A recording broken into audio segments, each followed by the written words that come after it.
Welcome to Wisdom from the Aerial View, the podcast for those who wish to learn how to crush their anxiety and find meaning and purpose in their lives.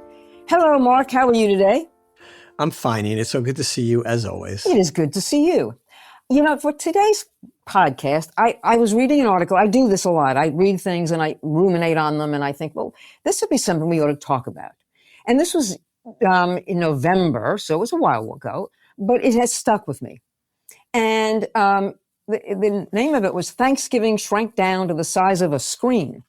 And it was written by Will Leach. I think that's how you pronounce his name. And I thought, well, that's interesting. What's this about? Let me just read to you from it because I think this is something we should talk about because it's fascinating. He talks about it being Thanksgiving. He said, Walmart stopped opening at midnight for Black Friday years ago. But the culture has moved on from jingle all the way style shopping battles anyway. Black Friday is now mostly virtual.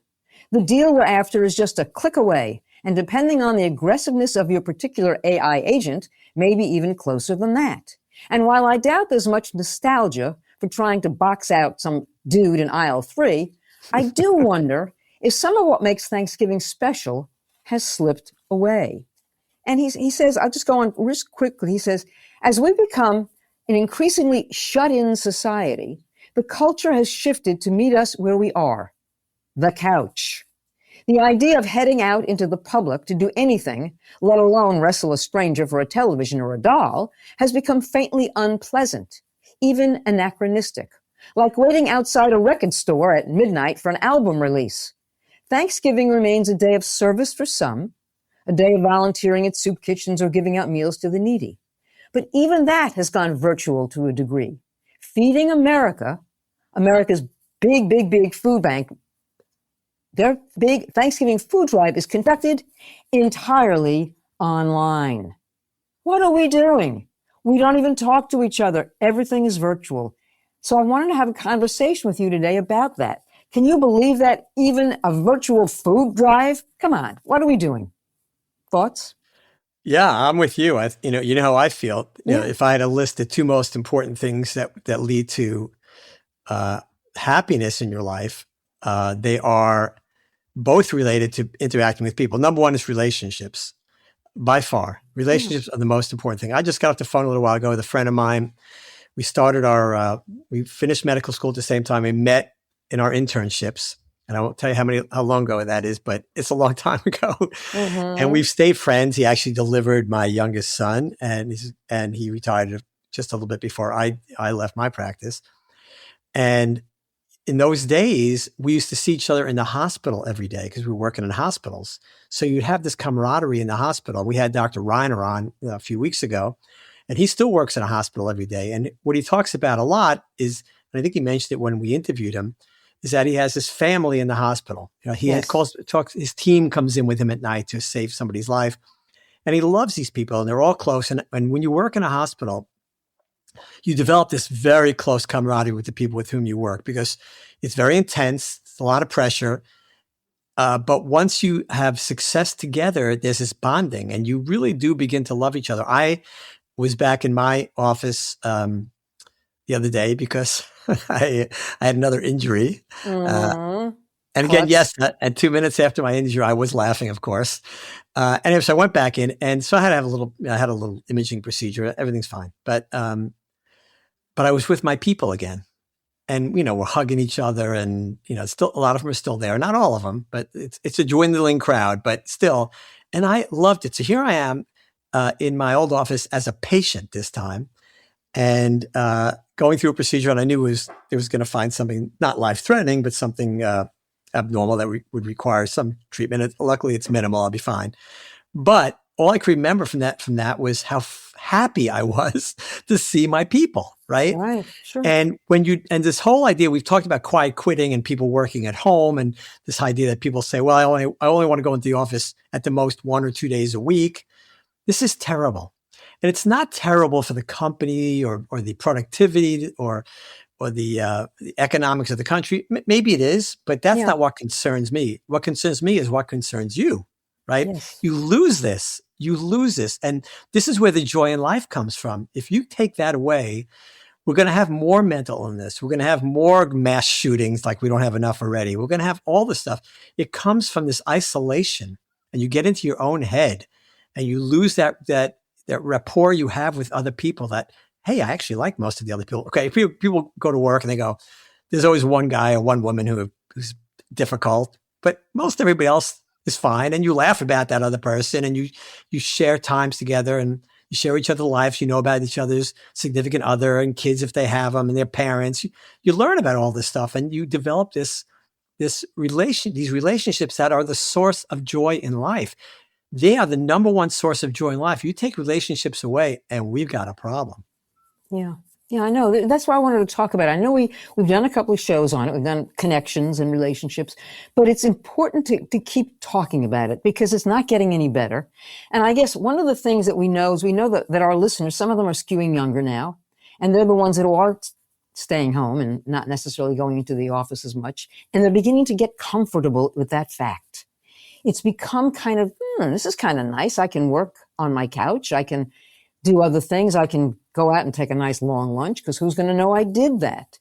And so it's not a question of cheating, if you will. It's a question of what are we doing for our own sake, for our own mental and emotional health?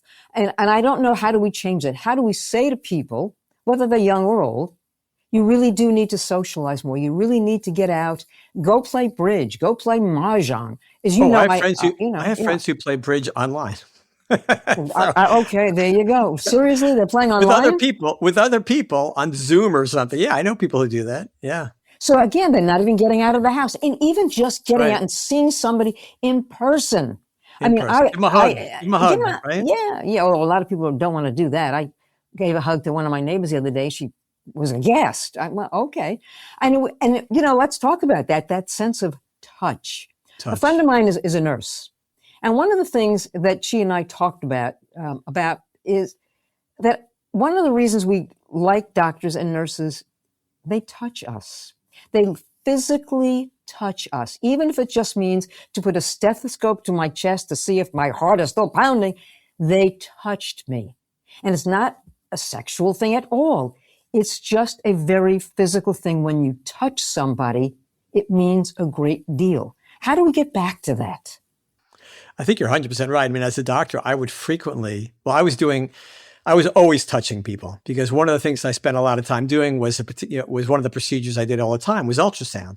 In the days, I always insisted, this is an interesting sideline, but many people have had an ultrasound when they're pregnant women, certainly, or, for pelvic pain in women, breast ultrasound or abdominal ultrasound, looking for gallbladder problems, liver problems, kidney problems. So I did all this stuff. But the way ultrasound works is if you really want to do it right, the doctor should do it, him or herself. Now, nobody does this in the country anymore. Nobody, but it's the right way to do it. And rather than get into the explanation of why I feel this way, getting back to our conversation. So I'm touching people all the time, appropriately, but I am. And I'll often put my hand on somebody's foot or ankle when I'm talking because they're still on the table. And I say, look, this is fine. You're going to be okay. I agree with you. This contact, we need contact. We need visual contact. We need touching contact. Yeah. How people are made. And this absence of this is causing a huge problem. So people go on and say, yeah, okay, we have all these mass murders and things like that and the mental health. Yes, that's the worst part of it. That's the end point. But there's a continuum about this. And so this idea of being by yourself. I have a friend of mine who is about our age, who is still working actually as a doctor, and which is fine. And I know one of the reasons that this person is still working is because they're worried about loss of contact with other people. Because we're still in an office, there's camaraderie. You see these people. Like I said, yes. In the office the other day, I love being with these people. I miss that. I absolutely miss that. And so the question is, how do we get around this? People, well, I don't want to commute to work. I got to be in the car 45 minutes each way. I could be doing other things, blah, blah, blah. Okay, this is all true. I commuted every day. It would take me 35 minutes in the morning and almost an hour getting back every single day, 5 days a week. But the payoff was that I got to spend time with patients and I got to spend time with my coworkers. And that was worth the trade-off. And I still think it is. So I think people are missing, they're only seeing the downside of getting to the office and so on. They've lost the concept of what the upside is because they took it for granted for so long. So how do we get people back together? Number one, or one of the things we need to do is no more of this offsite work. Maybe a day a week, fine. But you got to be in the office, not just because of maybe it's more efficient, but because we need this as people. We have to have this. Number two, we talked about this. We need public service. Young people need to do public service. If either the military or something else, they need to do public service. Find out that other people who they thought were very different turn out to be very much like them, and get us together and understand each other's cultures and each other's points of view, whether it be political, religious, whatever. We need to do that. Every opportunity we have to reverse this trend of being on our own. Sitting home and playing video games for men, and you know what the video games they're playing? They're not playing Mario Kart. They're shooting and blowing up each other, right? This is also terrible. So we got to move away from that. Now, that's not easy. This is not easy to do, but I think we really need to focus on this because we want a society full of healthy, fulfilled people with meaningful, purposeful lives. It's got to involve other people. Relationships are key. There's no getting around it. Right. So let me get personal with you, because a lot of our viewers, not viewers, our listeners are older too, and you've retired. And you just admitted you went into the office and you really felt good about it because you missed everybody. So What happens to someone when they retire? They no longer have the opportunity to go in every day. And those of us who are older are not, we lived in a generation where you didn't work from home 4 days a week and go in you went in 5 days a week. I used to commute from my house to my office in Baltimore, Maryland. It would take me 2 hours to get there in the morning and longer to get home. Okay, you just did it. My father did it. We just did it. But now you're retired, and now maybe I'll retire. So what do you do? How do you keep those social connect? What do you do? Well, I'm retired from seeing patients, but as you know, I started a new company to promote a certain kind of colon cancer screening to save a lot of lives in this country. I don't want to talk about it on the podcast. I don't want to push something I'm doing, but I spend a lot of time with this new company. We have a lot of meetings, but they are mostly virtual. Right. But I do trying to have lunch meetings with people. I try and meet friends regularly for lunch, but am I out as much as I'd like? No, I'm not. It's hard. And it's hard. And I do miss that. And so I try as best I can. You and I had lunch not too long ago. Right. I try and keep this up as much as I can because I really like it. I don't think I so much at this point need it but I like it and it's better for me. Right.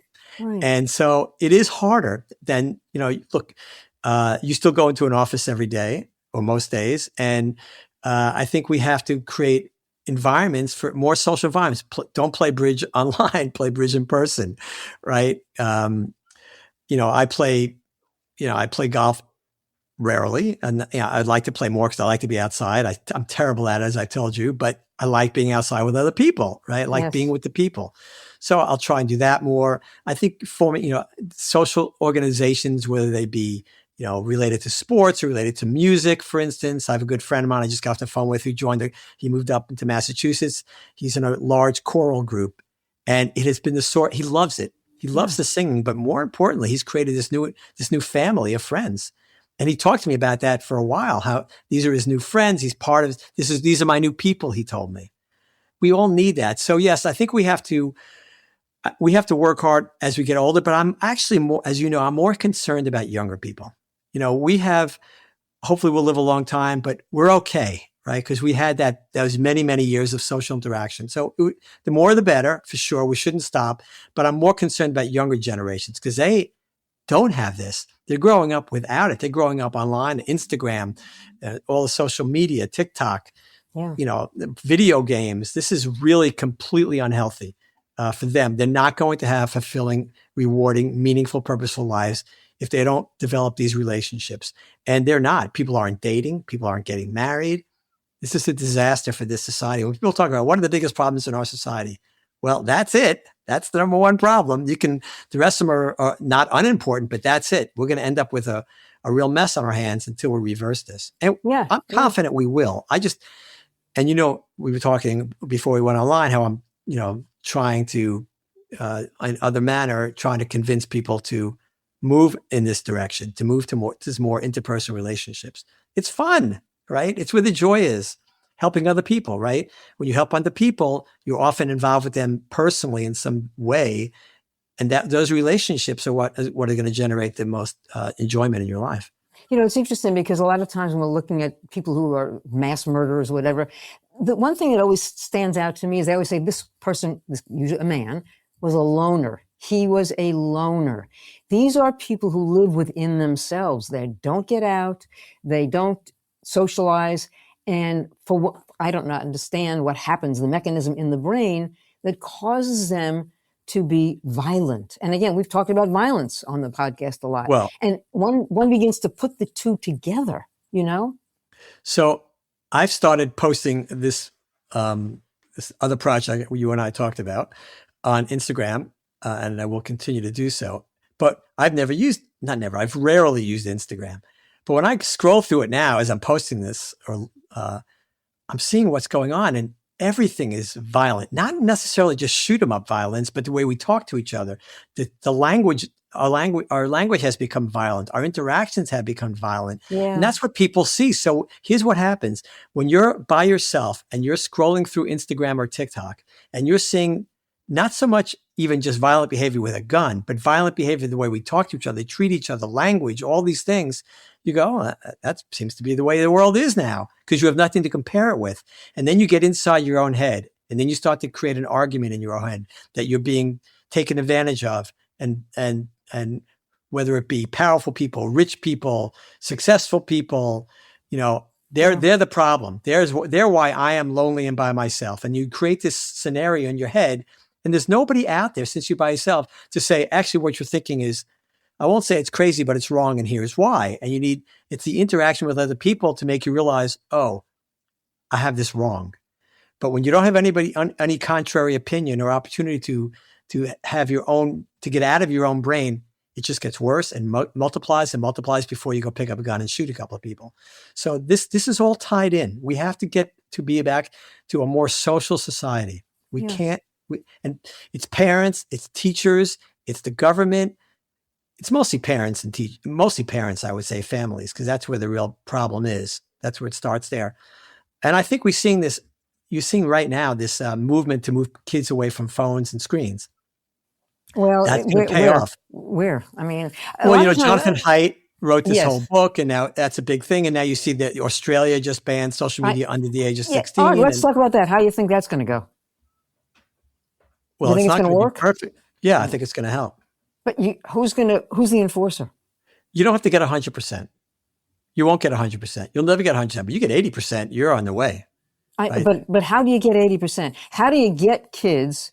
And by the way, sometimes parents will look to Instagram and TikTok or whatever as babysitters. Well, they don't have to deal with the kid, and so let them go get online. It becomes sort of an easy caretaking environment. Well, all right, just go, get on Insta. I will be honest and proud of the fact I've never been on TikTok, and I've only went on Instagram once. It's just not for me. I don't have. No, it's not for me either. Right. Yeah. But if I'm trying to make a difference, you got to meet them where they are, right? I mean, that's what kids are watching, right? That's what people are watching. They're scrolling through Instagram, looking at YouTube. But how do you get them to watch you? Why are they going to watch you?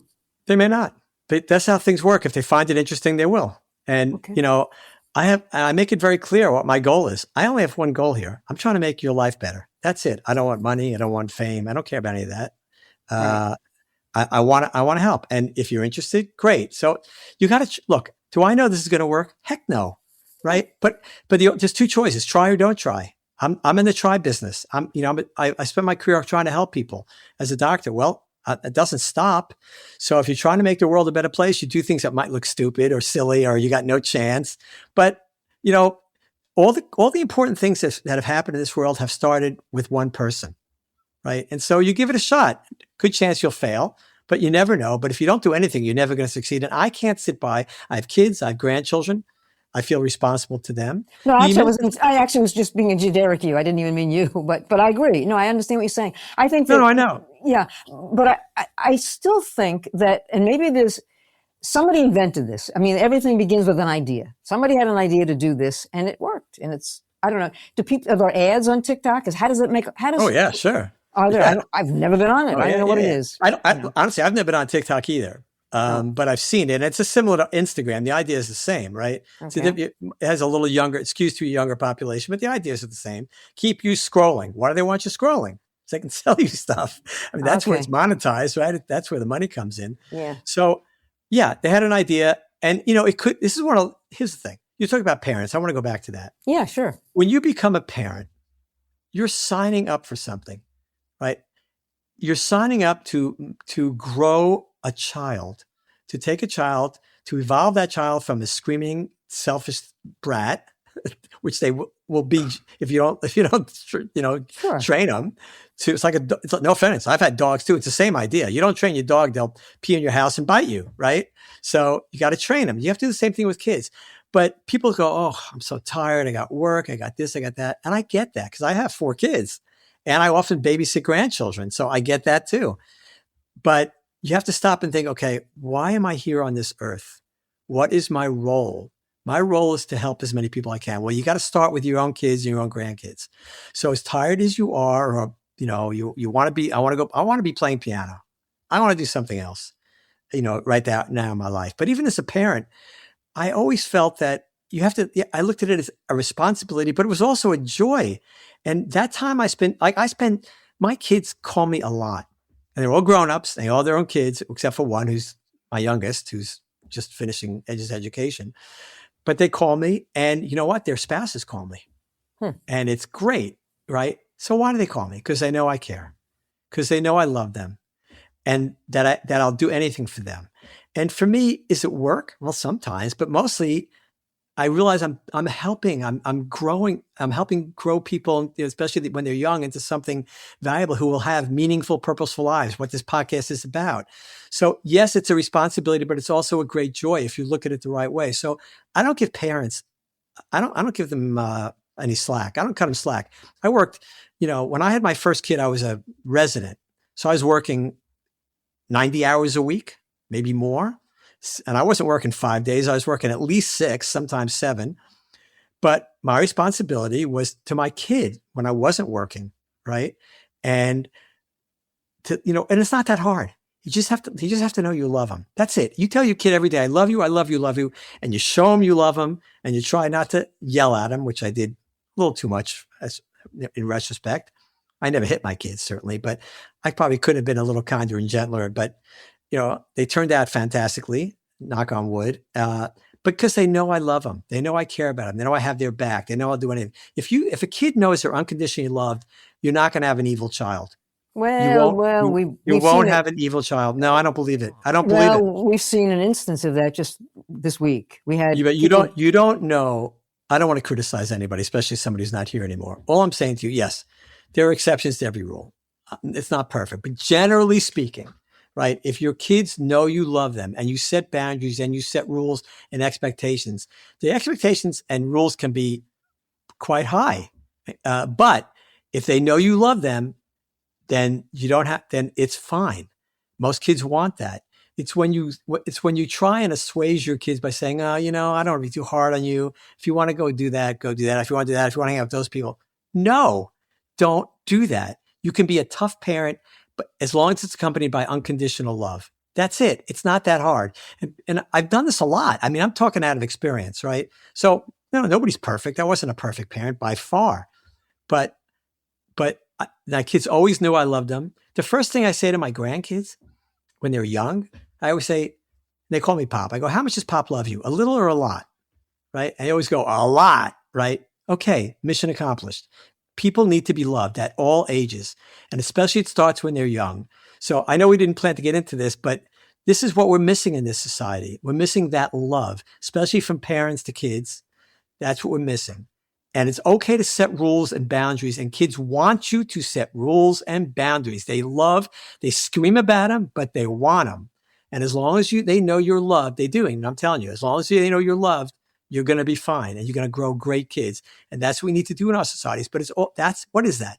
That's a relationship, a spouse and, two people who live together, two friends, a spouse and significant other, whatever, and kids and grandchildren. These are all relationships. This is the foundation of our lives, of humanity. This is how we make this evolution from selfish to selfless, from inward to outward focus, through our relationships. That's the most important thing by far. And so the more we spend time on those, the better we'll be. And what you have brought up in the beginning is we're losing that because we're sitting by ourselves on screens. That's And right. you've hit the nail on the head. That is the problem. And we have to address that particular problem. So anything we can do to get kids off screens, get parents more involved, get teachers more involved. Teachers throw these kids on these computers. They have all these computers in these schools now. It's a disaster. Kids don't need computers in school. They need to interact with the teachers, with the other kids. The last thing you want them to do is be on a computer. You can teach them to type. Fine. Spend an hour a day teaching them how to do keyboarding skills. Fine. The rest of the time, no. No Right. computers, no screens, no iPads, no high-tech gadgets. No. Interact with them, right? Now, when they're on their own, you can have all kinds of AI-induced learning. That's fantastic for as tutors, but not while they're in the classroom, Yeah. not while they're together. That's a time for socialization, for creating these relationships. That's where the joy in life is going to come. It shows you how old we are. When we were growing up, we had blackboards. They don't do that anymore. There are no chalk or blackboards. They don't do that anymore. Now they're whiteboards. Now they're Right on whiteboards. them. Right. Right. They went from blackboard to whiteboard. Yeah, no, it's true. But I agree with you. Although I didn't want any more discipline in my life, so I don't agree with you on that one. I wanted to be on my own, but I do think we spend an inordinate amount of time on screens and looking at things, and I do it too. I admit it. I check too often. I check Twitter or whatever they call that, or I want to know what's going on in the world. I have my little baseball blogs that I look at, I admit. But when you're alone, I'd rather read a book, but that's still a very solitary thing. I agree with you. We need to get out. The one thing I love about you, every time I talk to you, you're out having lunch with this guy, you're having dinner with that one. You do that. You do get out and you do socialize that way. I want to do another podcast, not today, obviously, called Breaking Bread. Because one of the things, and I'll leave it with this, one of the things I've noticed when people who are alone and want to get out and socialize with other people, they do it over a meal. It's always, let's go have lunch. Let's go have dinner. I did that just this past week. I had a wonderful lunch with a gal that I worked with many, many years ago, and it was a fantastic time. It was over lunch. We do that. I'm not saying it's wrong. I'm not saying that at all. No, I'm just people saying break that bread, like you said. we're It's the breaking same bread. thing. So we'll do another. What you're podcast. talking about is this need for us to be with other people, to have Bingo. that touch, to have the hug, Yep. to look each other in the eyes. Yeah. Yes. And so I think one of the things that I think we can do, clearly for younger people, I think we need community service. 100%. That brings people together. I don't care whether they're cleaning up the neighborhood or in the military or what. I don't care. It doesn't matter. Just bring people together. As we get older, we need to make it easier. So I think one of the ways AI could help is to create these scenarios that it makes it easier for people to meet up at any age, right? Meet up with other people of similar interests or different interests, whatever. And our politics is a result of this, by the way. We're all in our own shell and we think our team is the best team. And it's because we're not spending time with the other team. You spend time with the other team, you go, oh, I like her. I like him. That's an interesting person. Once you start liking people, you go, I'm interested to hear what you have to say. Because you realize they're not evil people. These are nice people. You like them. So when they have a different point of view, you go, how did you come to that point of view? And they go, well, this is where I came to that point. You go, I could see that. I might not agree with it, but I could see it. Then you don't hate them. Then you realize the other team isn't so bad.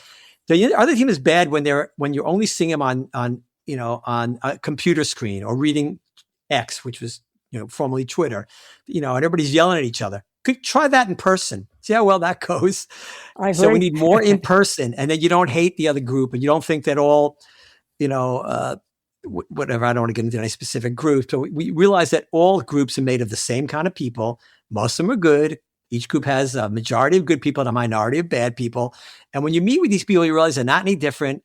And then you're open to hearing their point of view, and you're not screaming and hating. If you're doing it over a meal, it's even better. So this is what we need more of. And Agree. And that's what I think we should be focusing on.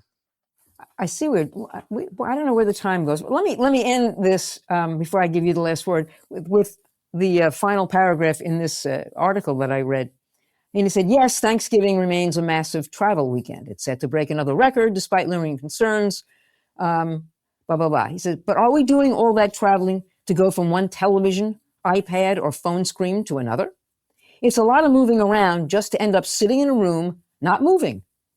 Which does make you wonder if we're eventually going to eliminate the middleman. Why keep going over the river and to the woods to grandmother's house when grandma is now on FaceTime? I'll leave you with the last word. Well, the reason is because it doesn't work. It's not how we're built, right? So we're going to reverse back. This will reverse back because we can see it's not working. I don't know when, but things happen pretty quickly in our society now. So I'm not too worried. It'll happen, but I think we need more of that. We do need to go over the river and through the woods. By the way, anybody who's under like 50 probably has no idea what we're talking about. What does that mean? It means traveling to see somebody. I'll tell you a real quick short story. I take Italian lessons, and my Italian teacher who lives in southern Italy sent me a thing to work on. And she sent me a thing about, it was kind of a skit about the relatives who visit on Christmas in the south of Italy. Mm-hmm. And, they stereotype the grandmother and the grandfather and the aunts and the cousins, and it's a chaotic thing. But at the end of this 15 minute thing, it's like, why do we do it? Everybody hates all this stuff, but we do it because we're together and we're sitting at a table together. At the end of the day, it's a beautiful thing and we all realize it. And that's it. We know it's a beautiful thing when we're together. We need more of it, not less of it. And our job is to figure out in this digital world how to get there. Agree. Thank you. Good conversation. Look Always forward great. to next time. Final parting words is let's all get together, even if it's not over a meal. Go play Mahjong. I did take up Mahjong. I am the world's worst Mahjong player. I still don't understand it. I can play it from now until doomsday. I don't understand the game. But anyway. But you're with other people, and that's what I'm with other people, and they're wonderful people, and I like their company, and they look at me and go, this woman is an idiot. She can't get this game. I cannot get this game. Anyway. Until next time, my friend. Love you. Peace. Love you too. Bye, everybody. Thanks for listening.